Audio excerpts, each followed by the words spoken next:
All right, so good afternoon. It is now officially the afternoon.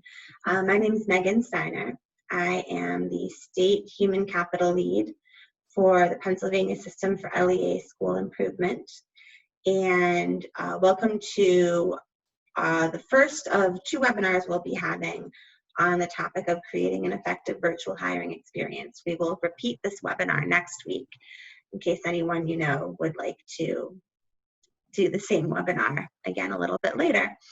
So thanks for joining us today. We know that there are a lot of changes that we're all undergoing, adjustments in response to COVID and to a lot of processes becoming more virtual. We hope that from what we discussed today, not only will you get some ideas, some information that you can apply to the ongoing hiring season for this school year, but also useful information for general remote and virtual recruitment and hiring processes for future school years as well. It's not only relevant to the current situation. So as I said, my name is Megan Steiner, and I'm now going to turn it over to my colleague, Andrew, to introduce himself.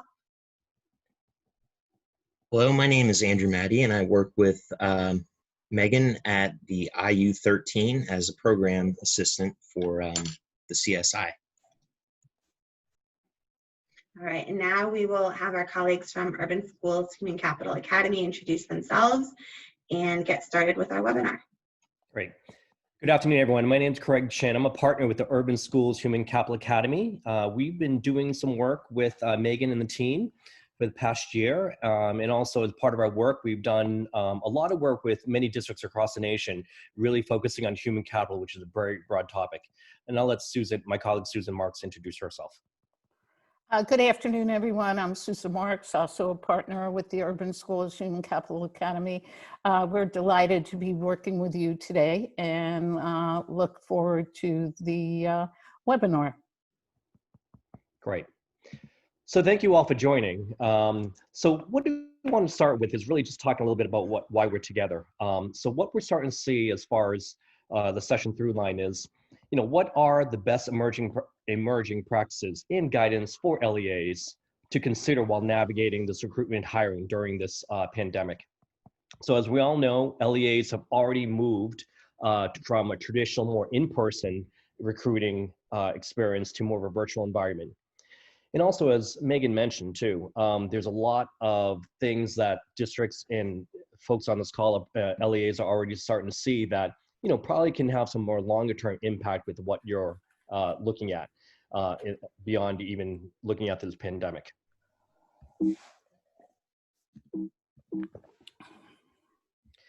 So in this session, what we'll cover, the first one is how to virtually engage candidates and maintain their interest. The second part will be how to leverage demo lessons and other performance tasks in a virtual platform. And last but not least, we'll talk about how to track candidates through the application and hiring process. My colleague Susan and also Megan will be monitoring the chat function. So if there's any questions that you have, please use the chat function accordingly. But just to get you sort of practice using it, if you don't mind, in the recent future, share what is going well with your remote recruitment and hiring processes, and what are some challenges that you're already starting to see or have seen, if you don't mind using the chat function for that.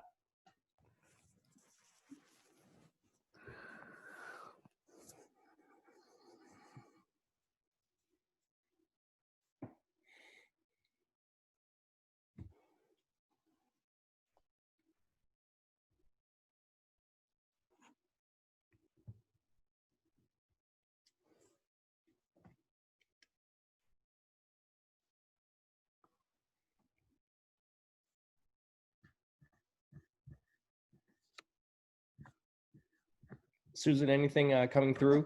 Not as yet, but hopefully people will be responding as we go along. We also want to say, if you have any specific questions or comments throughout the webinar, please put them in the chat box and we will certainly respond to them. Okay, great. So Susan, please let me know if anything comes through, but I'm going to continue. So what we know, LEAs are already making the shift from in-person to virtual recruitment and hiring, so we already know that. We also know that all schools want to be fully staffed with a strong group of diverse teachers and high quality teachers and leaders. Higher retention. We're all starting to see, with the uncertainty, we're starting to see fewer retirements, lower attrition, as individual educators are uncertain whether of offers they're receiving or whether what's going to happen next year. So we're starting to see a little less turnover, if that makes sense. We're also starting to see a broader teacher candidate pool. So more non-traditional candidates considered teaching. I mean, as we know, as the economy starts to decline, it tends to be somewhat of a benefit for K-12 from a perspective of sort of potential talent in growing the application pool. We already know that hiring, onboarding, and pre-service supports would be very different. You know, what a lot of things happened in the past were in person. Now that they're virtual, it's definitely a different engagement experience, which we'll talk about today. And also, we want to point out that as a friendly reminder, as you're starting to look at maybe new interview or application questions, please make sure that the questions or new questions that you're coming up with are not in violation of any legislation or laws. And there's a link that we want to provide from SHRM. It's actually a great resource to talk about sort of what is legal and what's not that you can ask. Hey, Craig, I want to point out that Ashley has shared that their district is using Vid Recruiter, which is a video platform where they design pre-recorded questions and it allows candidates to record their responses on their own time. They're using it during the pre-screening phase of the hiring process. She said there's some challenges that they have had with lesson demo, but that's a good resource. Thank you, Ashley. Thank you, Ashley, for sharing that. So want to point out very quickly, there's a great resource here. As you can see, the link at the bottom on the IU13 page. And again, not to talk about a lot that's on here, but you're going to see everything from web pages, guidance on online job search, job description guidance, social media tips, recruitment and candidate engagement, and also a whole section on virtual hiring.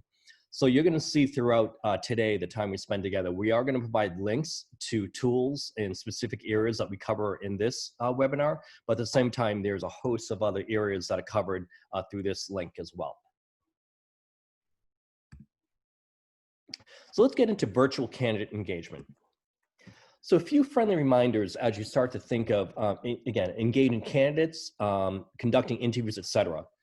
So as things are moving to a virtual, has moved to a virtual environment, review your current policies to ensure virtual hiring can take place. And as I know weeks ago, as districts were starting to make this transition, some things were not as easily transferable. So there's a few things they had to look at from a policy perspective. Going down, make sure you document the new process.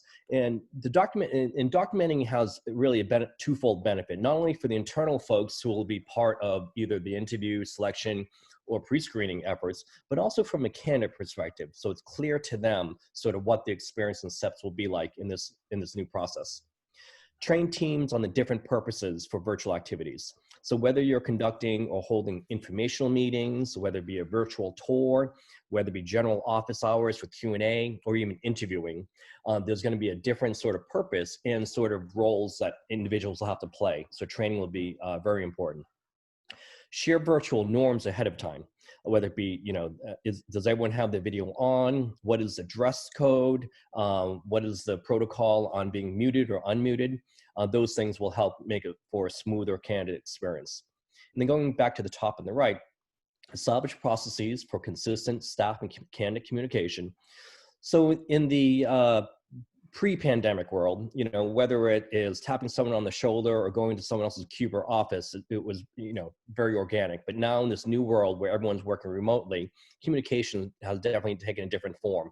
So making sure that that's documented and there's an established process and protocol for communication becomes very important. Create a calendar for virtual events and communicate broadly. And again, this is about coordinating everyone's schedule. As we know, whether you have little ones at home or you're taking care of others, your demands at home are different than they were before. So having a calendar in place will help document or be clear about what's happening when. Be proactive about issues that candidates may be facing. Again, similar to the employer perspective, potential candidates are also facing some different flexibility or challenges at home. And how you're scheduling sort of different sessions, whether it be informational meetings or interviewing, definitely providing some flexibility for candidates as well can be very helpful. And then last but not least, send clear directions to candidates so that they know what to expect and how to use the technology. I know we've been on Zoom a lot, our team, and each time there's some hiccups from a technology perspective. So making sure whatever guidance you can provide can really help both sides, if that makes sense. So the next slide talks about really getting a broader team involved. So the first one is about rallying the troops. So engaging teachers and staff to build ongoing investment and support. So whether you're a big district or a small district, adding others to the recruitment and hiring sort of process can be a big benefit. And it's going to help build capacity from a recruitment perspective and from a hiring perspective.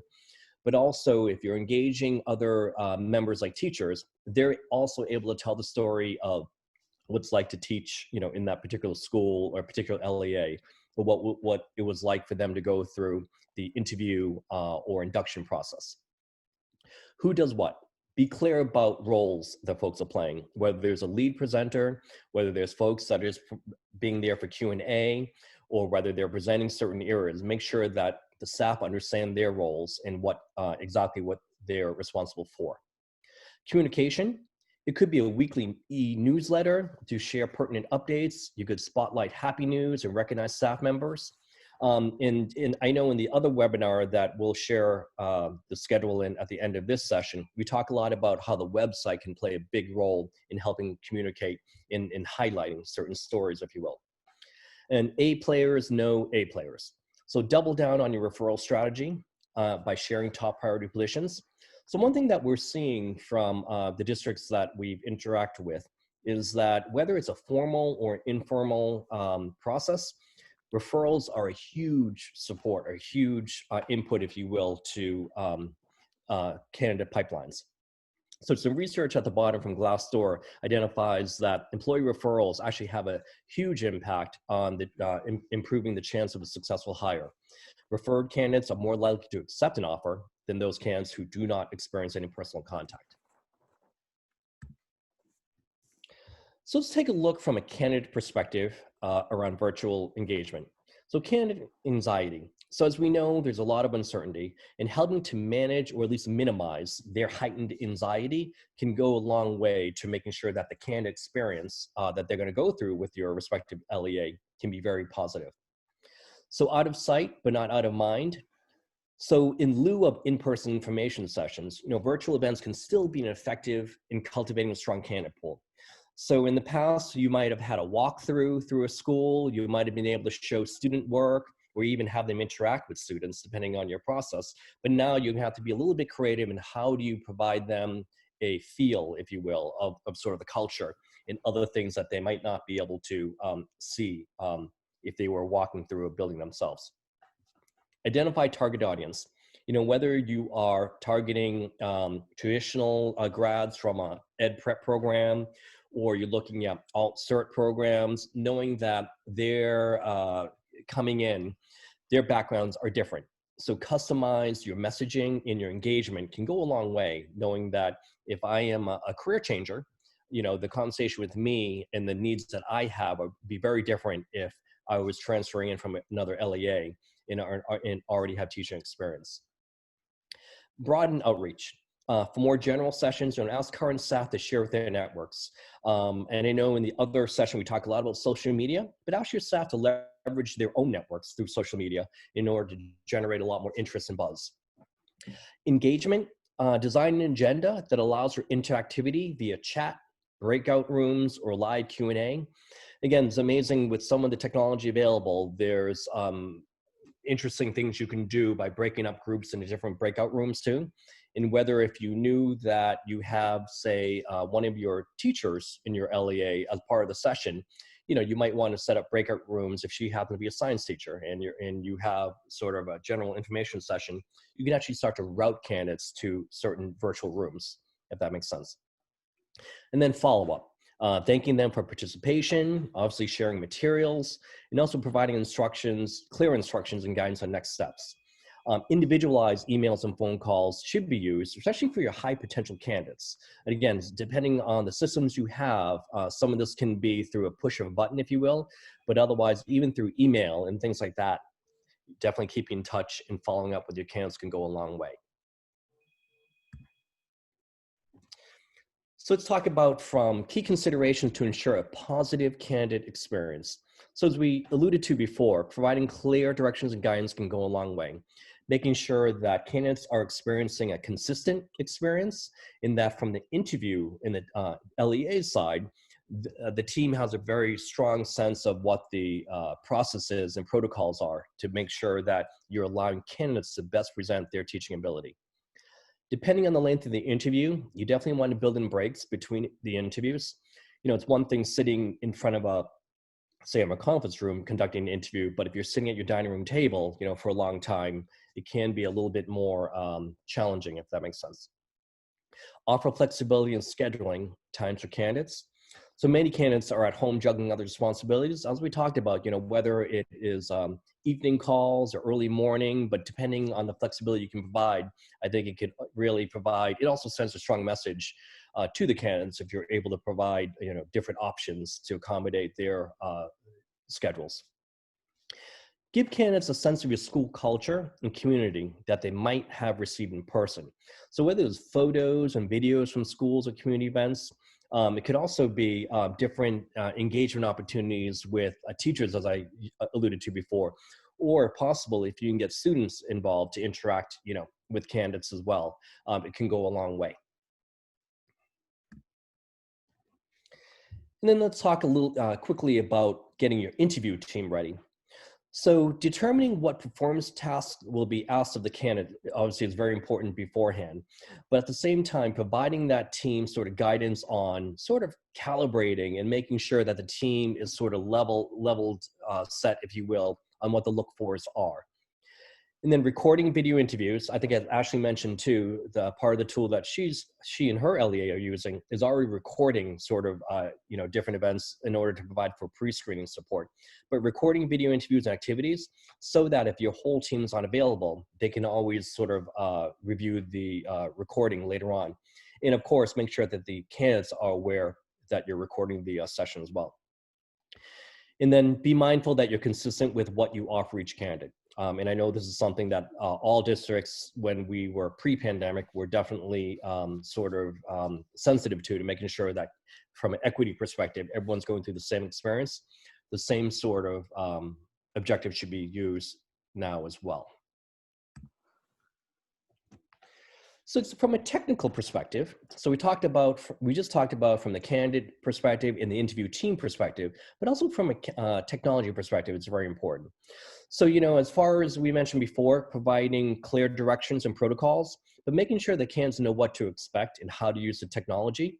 Whether you're using products like Zoom or Microsoft Team Meeting or Google Meet, what have you, each one of these have, I would say, the same core functionality, but there are nuances and differences between each, right? So I think it's important to provide sort of a FAQs, if you will, or some guidance to candidates to make sure they know how to navigate the system.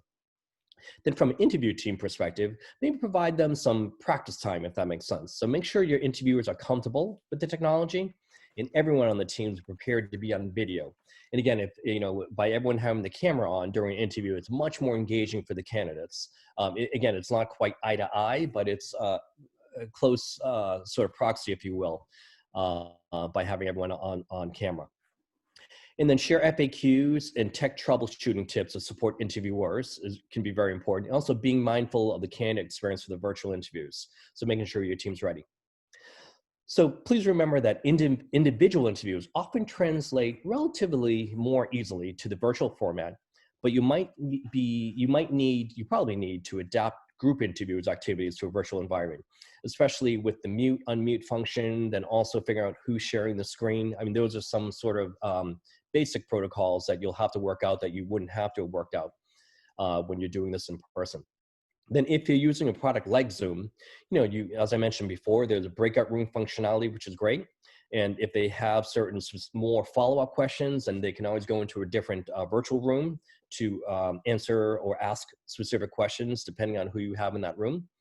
And then the idea would be to limit breakout rooms to no more than 1 to 2 interviews. You definitely want to keep breakout rooms more manageable in size. So next, I just want to point out there's a few examples of virtual job fairs. So on the left-hand side, there's a link, again, on that website that I referred to before. There's a link at the bottom here that shows some guidance with regard to conducting virtual information sessions. So as we already know, many LEAs are already hosting their own virtual job fairs and information sessions. But at the same time, on the right-hand side, there's a number of organizations that I'm sure a lot of these already are familiar to folks on this session, also offer a lot of opportunities to provide sort of larger events and virtual hiring fairs. And maybe not as critical today being, in the middle of summer, but at the same time too, we want to point out that from a retention perspective too, from a virtual perspective, it's very important. So right now, based on the left-hand side, this is based on national research that talks about, roughly we're talking about 16% average turnover, for LEAs. Of that 16%, for the most part, about half of that are folks that are leaving their current school to go to a different school, and the other half are actually leaving the district altogether. But on the right-hand side, we just want to point out a few things, turnover, much of it's preventable. So what can be done virtually? I mean, in general, it's a good practice to hold conversations with with your sort of rock stars, if you will, throughout the year. So at the same time, that should not be stopped by no means, but definitely done from a virtual perspective. From a timing perspective, from late winter to early spring, it's a great time for principals to start to conduct conversations just to figure out, what is their teacher's intent for the next year, right? And hopefully if there's folks, and depending on the relationship principals may have with their staff, for those that are comfortable sharing that, I'm actually might be thinking of leaving, what have you, having the conversations then hopefully can allow principals a little bit of a sort of a lead time, if you will, to help sort of change that and try to drive retention. And retention really starts as soon as the candidate is hired. From that point on to the late winter, early spring timing is when really a lot of effort should be made to engage, to grow, to develop, and hopefully drive retention. Set up regular check-ins to share learning opportunities and to keep the teacher team connected can definitely be beneficial. Messages, engagement should be differentiated. And as I mentioned before, whether I'm a career changer, whether I graduated through a traditional ed prep program, or if I'm an alt cert, each of those candidates, if you will, have different needs and maybe a different experience, if you will. So making sure that some of the messaging and engagement differentiated accordingly can go a long way. And also drive recognition via social media in the LEA website, highlighting positive news and stories. Again, that's part of the communication aspect too, but definitely recognition can go a long way as research has shown. And the message at the bottom, we're just pointing out that, due to the recent interruptions to the regular school year, it has heightened the importance of connecting with effective educators to make them feel valued and supported. Great. Next, I'm going to ask Susan to present this next section on demo lessons and performance tasks in a virtual setting. Thank you, Craig. I also want to point out that Kristen made a comment about using VidRecruiter and that it's added some flexibility in terms of scheduling, et cetera. But one of the things that she said, it also gives the LEA a sense of the technology skills of the candidate. And that's really the some of the essence of the use of demo lessons or performance tasks, because you're trying to get a sense of who this candidate is and put them in a sort of situation that's not exactly like the classroom, not exactly like what they're going to be doing, but looking at a number of the job functions so you can get a really good sense if that person is a match for your school or LEA. So one of the most important things that you do right up front is determine the type of demo lesson or performance task that you're going to use. And as Craig talked about, there's a lot of pre-work that your interview team has to do about what are you going to do, what is the kind of task you're going to ask, what is the rubric that you're going to use, how you're going to assess it, how you're going to get that information to your interview team.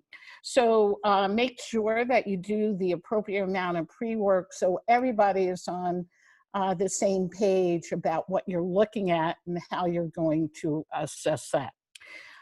Demo lessons are one of the most effective ways to select the teachers because you're observing them doing core work. They enable you to see how the teacher interacts possibly with students and to look at potential skills that your school needs, and particularly about whether this person is a good match for your school. The lessons, demo lessons, are also a strong predictor of job performance and also replicate the key job functions such as data analysis, lesson planning. They're not, and they should not be looked at as something that is perfection. Because we know that people are just getting used to the online, and you get a lot of feedback when you're in the same room with your interview team, but it's a glimpse of the candidate's natural style in the classroom, and it identifies the candidate's potential for you. You can go to the next slide, Craig. Okay, so let's look at some of the different options for demo lessons and performance tasks. So there's conducting a live demonstration of a lesson via video conference. So the candidate will give a brief demonstration lesson, the interview team access the students. And in this scenario, the interview teams also have the option of giving feedback in real time to the candidate delivering the lesson. Also, it could be that after that feedback, if your interview team determines they want to do this and there's time, that the candidate would present the lesson again to see how they acted upon that feedback. And so through this, you're looking at what kind of lesson the candidate is presenting, but also you're looking at their ability to be self-reflective, self-aware, and the ability to take feedback, which is really very important for teachers. Another option is that the candidates upload a video of a prior lesson. So candidates would submit a 10 to 15 minute pre-recorded lesson. Subsequently, the interview can focus on topics of the lesson preparation, student engagement, classroom management. The interview team could ask questions, probing questions about, could you tell if the students were engaged? Did you, the next time that you did the lesson, did you make any kinds of changes? Again, it gives the opportunity for the candidate to show how they are reflective about the lesson. Are they able to make accommodations? And also, if possible, you know, what they would do in a real lives kind of situation. The next kind of thing that you may want to do is to review a lesson plan. So the candidate submits a lesson plan to the interview panel before the interview day, and the interviewers then ask questions about the plan, including modifications that could be made.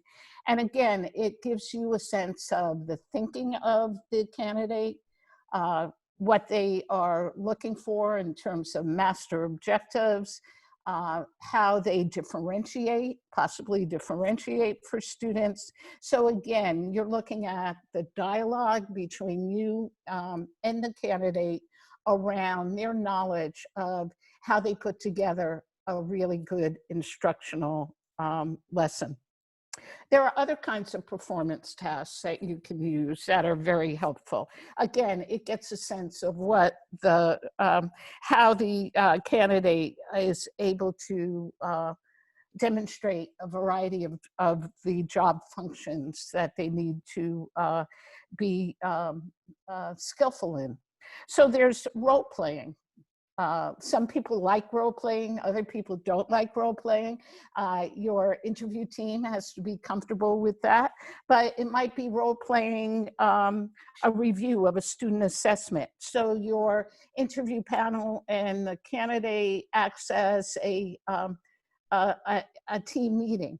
And so they might be looking at the data and possible what interventions that they might provide for a student or the group. There could be a practice of data analysis, giving the candidate, sometimes you can give this information before so the candidate can prepare, or give it to them at that time by showing them the data, and have the candidate analyze and discuss what the student data looks like and some of the things that they would do in response to that data. A writing sample is often used, and that's a short writing sample that they can submit to the interview panel, and the interview panel can discuss it with the candidate at the interview. And it could be that they are responding to a problem of practice or a school-based scenario, or writing about their philosophy or their core approaches to certain activities, such as classroom management, their belief in that all students can learn.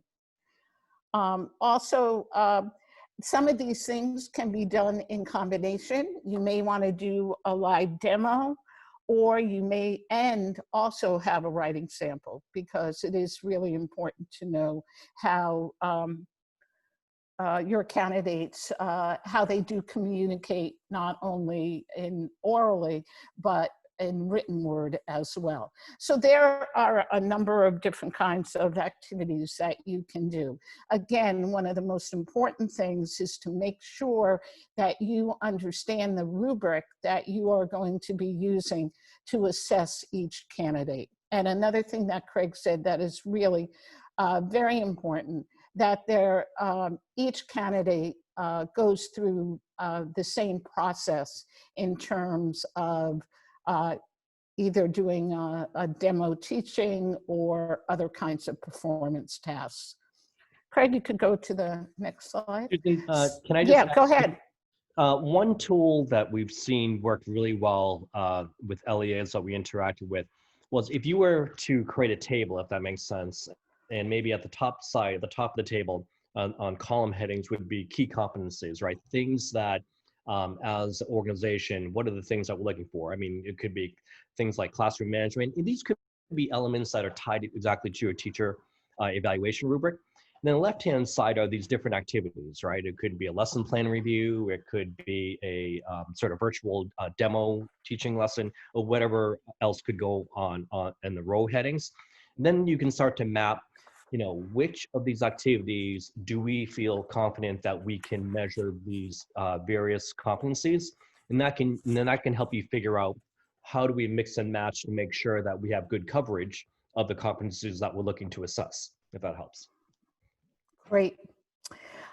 So let's take a pause here, and in the chat, you've heard from Craig about some good practices and the importance of really thinking through what your interview process and interview activities will be, a number of ideas about demo lessons and performance tasks. how has your virtual interviewing experience gone? What lessons have you learned, or tips that you can share with the group? And thank you for what you shared already. What are some things that have happened to you that you may want to share as well?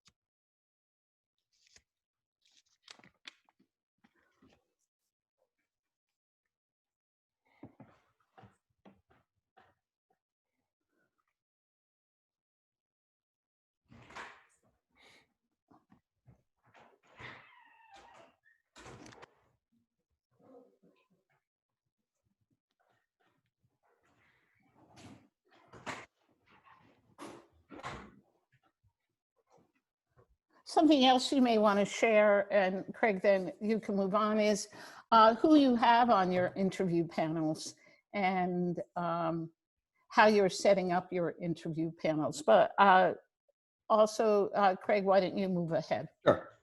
And Susan, just let me know if anything you want to share from the chat. Sure. Okay, and then in the final section, we're going to talk about tracking applicants throughout the process. So this is just a quick slide to show sort of sample charts, if you will, around different areas or different sort of sections, if you will, throughout the selection and hiring process. So the top left is just an example of a pie chart that breaks down a hypothetical applicant tracking by ethnicity, by diversity and demographics. So basically, this information can help you answer which job openings haven't attracted many candidates. You can, whether you're tracking it by ethnicity, whether you're tracking by pure numbers, whether you're also, if you can also start to look at timing as well. I would argue that your applicant pools are probably strongest early on in the season. Top candidates start to get offers, say, in the spring or early summer timeframe. Obviously, they're taking themselves out of consideration for other LEAs or districts that they applied to. So also looking at the timing of your applicant pool is very important. The middle chart shows sort of what we call a funnel. And I know in your particular organization that the words may change, but just reading off quickly, source, we're talking, this is the candidates that you may interact with at a job fair, or maybe put in logged in some question or information request. These are folks that you might think that we would call prospect. And the idea is that for those that are interested in applying, then they would actually turn into an applicant, ideally, and complete whatever their requirements are in your organization. At that point, they might go through some type of pre-screening. And what we see from a pre-screening perspective, that could be simply, for some districts, it could be a series of yes/no questions that I answer, whether it be, am I certified? Am I authorized to work in the US? It could be other questions, am I experienced? And depending on the questions that you choose to ask. The more rigorous screening we've seen, and sometimes it could be a writing sample up front. I know some districts we've seen have used some type of sort of engagement assessment, sort of, I hate to call it an exam, but some type of online assessment tool that they have to answer, which actually produces some type of rating. So again, there's a various level of scrutiny and tools that LEAs have used from a screening perspective. Then after they're screened in and they're eligible and they're part of the actual pool, then there's cultivation, right? It's getting them excited about whether you're a big district or a small district. You probably already have a handle on which openings or subjects are harder to fill. So then it's an idea of how do I start to match talent, if you will, especially to the areas, classrooms, subjects, schools that I need, to push talent toward. Then of course there's the interview phase. And then after the interview phase, there's an offer and hopefully acceptance. So the idea here is that if you're able to see, have numbers, if you will, by stage, and start to see where are we losing candidates. Is there a big drop? Well, we're getting a lot of prospects, but not a lot of them are completing the application. That could potentially lead to a little further analysis into, well, maybe our application requirements or that process is either cumbersome, or maybe or we're asking too much or what have you. So trying to identify where you're losing candidates can go a long way. And at the same time too, trying to figure out where candidates suck. Some of this could be technology, some of this could be policy, some of it could also just be, depending on the time, if you will, lag between each step, could also have a big impact on where you're losing candidates. In the right-hand side, this is starting to look at recruitment by hiring or source. So the high-level question would be, from where are we attracting candidates? And again, this is just a hypothetical chart, but you can see on the right-hand side, we've seen varying levels of buckets. And I'm going to share a few examples. Sometimes we just see it by ed prep program, whether it's State U or whatever university or college that they're coming from. Sometimes it's by source. Like, how did you first hear about it? Is it a referral? Is it the website? Could it be an advertisement they saw?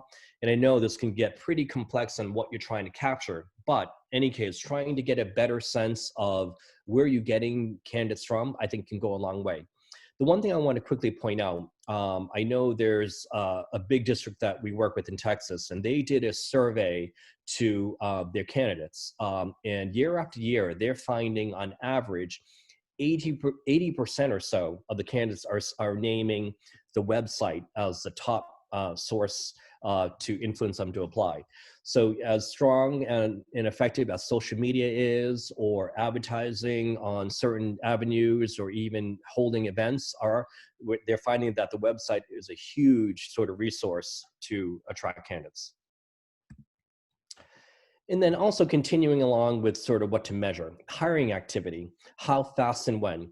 I think hopefully everyone's aware of research that shows the earlier you hire, not only produces a higher quality new teacher, but also can have a bigger impact on retention, new teacher retention as well. So on the first one is generally answering the question, how long does it take to fill a vacancy? And you can break down that process into a couple of key steps, in my opinion. So the first one would be when you post a job to when candidates start to apply. So that's one thing that you can start to look at. Like, what is the approval process in your LEA to when a vacancy is identified, and how to get a job posted, and to the time when it's actually open to candidates to start, submitting their application.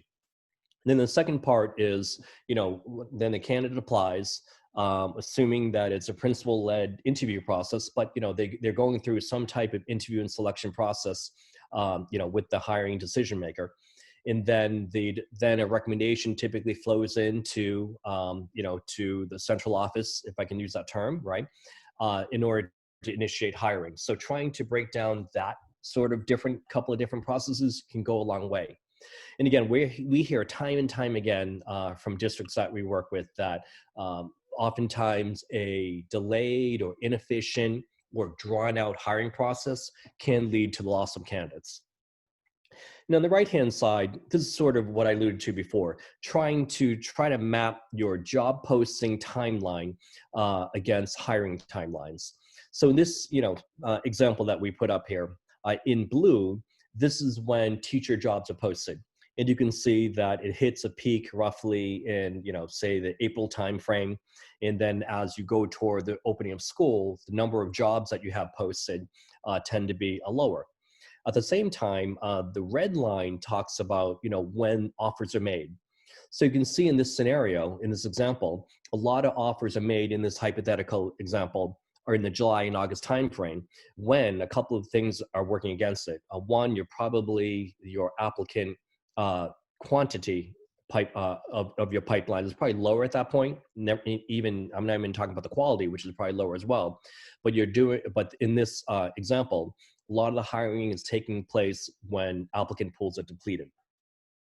So again, the high-level question that we're asking here at the bottom is, are we hiring when our application pools are more robust? So the takeaway at the bottom is, actively tracking this information can really help identify at first, a baseline performance. So as you start to identify goals for improvement or objectives that you're trying to drive around hiring, it's important to have a baseline to figure out how are we doing today in order to figure out, what kind of improvement that we're trying to drive. So then continuing talking about tracking candidates. So, if you don't have a commercial applicant tracking system, another way to do it is developing sort of we put in quotes, a homemade tracking system. And this could be, whether it be through a Google Doc or Excel, but really trying to capture, if you will, for each prospect or candidate, where they are by certain dates at each stage. And I think you as you saw in the funnel that we used before, prospect, application completed, interviewed, offered, hired. By being able to track that level of information, you'll get a better sense of not only where are you losing candidates, but at the same time too, trying to figure out, what are our timelines with regard to each of these key steps. And then the minimum benefit of doing this, it will help to identify hiring timelines to gauge your LEA's ability to compete for talent. As I mentioned before, top candidates will accept offers early. But the more advanced benefit, it'll help to focus your limited resources and efforts to the areas that yield the highest benefit. So for example, if you're losing candidates from the prospect to application completed, then maybe your organization should take a closer look at what are we asking for to complete an application. At the same time, if you're finding out that there's a certain program that you're yielding a lot of candidates from, well, maybe you should put a lot more resources and focus on recruiting from that particular source. And as I mentioned before, here's a link to more information in tools and guidance on the site that I referenced before around online job application and tracking. Craig, I want to point out a couple of comments that have been made in the chat box. Megan brought up something that I think is really important, that oftentimes in remote interviews, acknowledging up front that people may accidentally interrupt each other or lose audio, or, I have been in a situation where my internet went out, or and I had to reboot. And so I think it's important to acknowledge up front that we understand that there may be some of these interruptions or issues. It's sometimes really hard to know when somebody has stopped speaking so you can speak. And then Kristen also talked about how they've used data analysis activities, and again, some people they ask them not to prepare PowerPoint slides or documents, but some people do. And again, it's a way of separating those candidates that are the top candidates from those that may not have that skill in that area. So I think those are two important things to point out. That's a great point, Susan. Yeah, so for the attendees, we want to ask, want to ask the question, what are the questions, suggestions, or sort of best practices that anyone would like to share? And please use the chat function.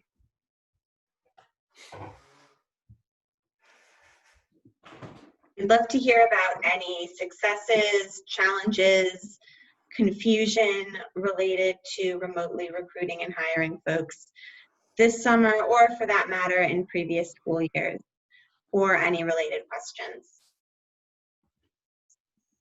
Thank you, Megan.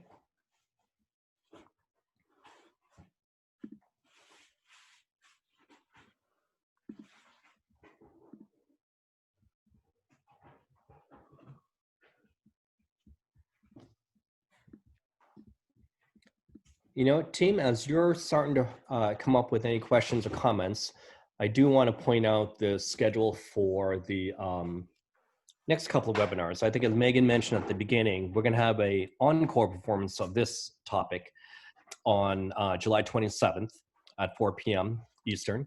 We also have, and I think I referenced this a couple of times, we're also conducting another webinar more about leveraging your online presence to better attract candidates. And that will be this Friday at 3 p.m. And again, as a friendly reminder, here's a link to this amazing set of tools on the IU13 site, as I pointed to throughout this session and also covered quickly at the very beginning. But we're going to be on for the next 10 minutes or so as you have questions or comments as they come in. So please, team, please share anything that you may have to share.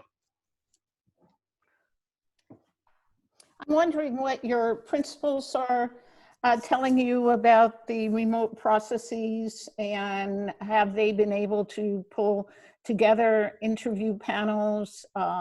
Are your interview panels reflective of your LEA's demographics? I know that it sometimes is difficult to pull people together from a variety of different places. How is that going?